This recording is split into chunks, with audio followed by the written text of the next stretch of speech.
Welcome to Marvelicious Toys. We bring you news and reviews of Marvel toys, statues, and more. Because not all Marvel collections can be bagged and boarded. They're not just toys, they're Marvelicious.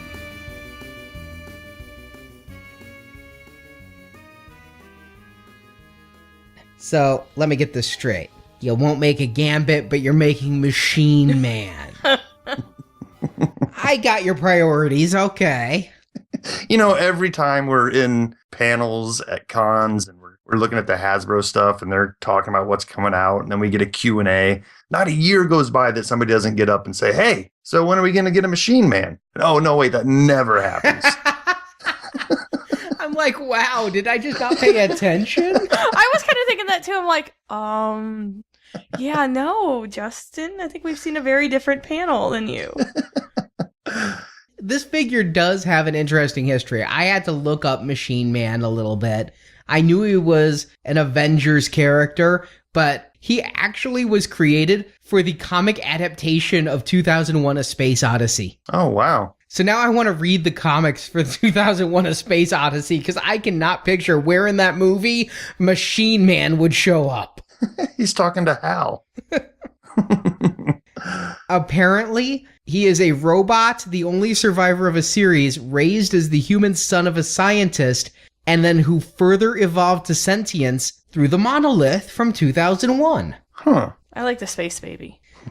But this figure, I kind of like him for the design. I love the metallic purple paint they used. The articulation is pretty good, but yet I can't not hate this figure.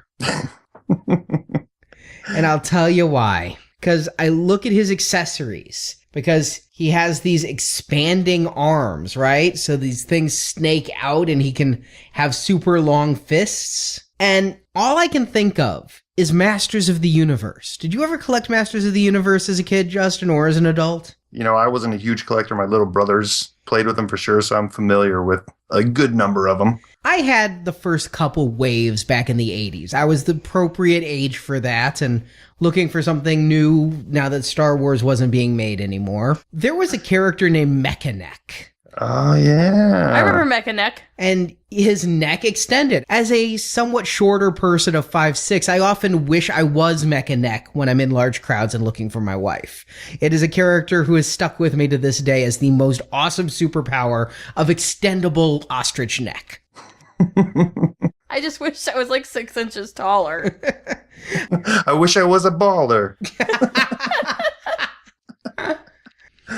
Well, I just keep thinking about how Mechaneck, the figure, its head actually extended from the body. It had a neck that went down into the body and you could raise it up, right? And I keep thinking Masters of the Universe would find a much cooler way to give us these extendable arms that would allow for retraction and extension and not just be a swap-out hand.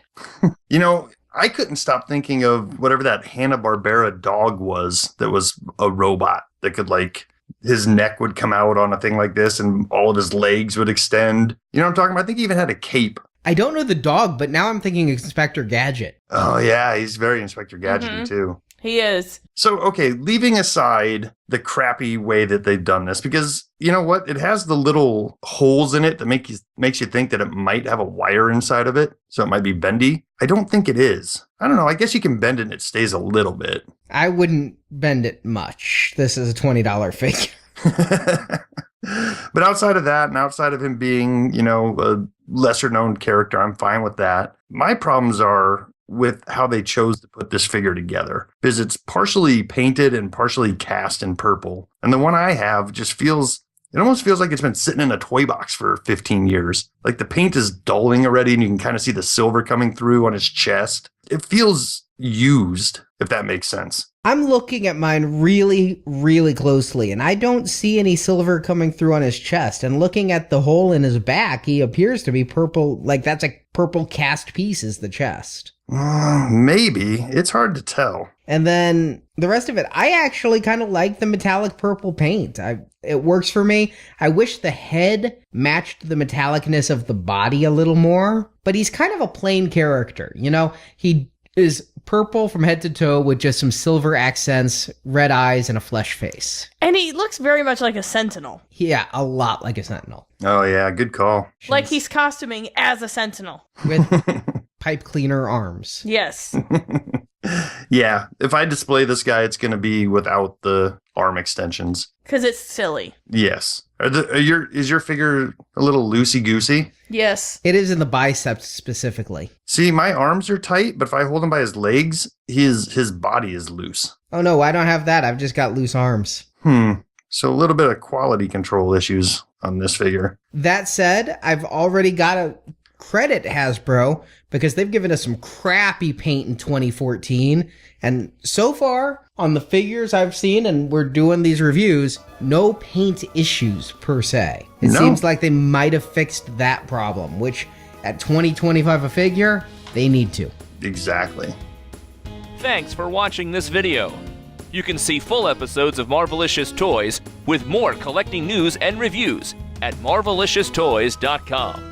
We also have thousands of toy and collectible photos in our photo gallery. If you enjoyed this video, please subscribe to our YouTube channel.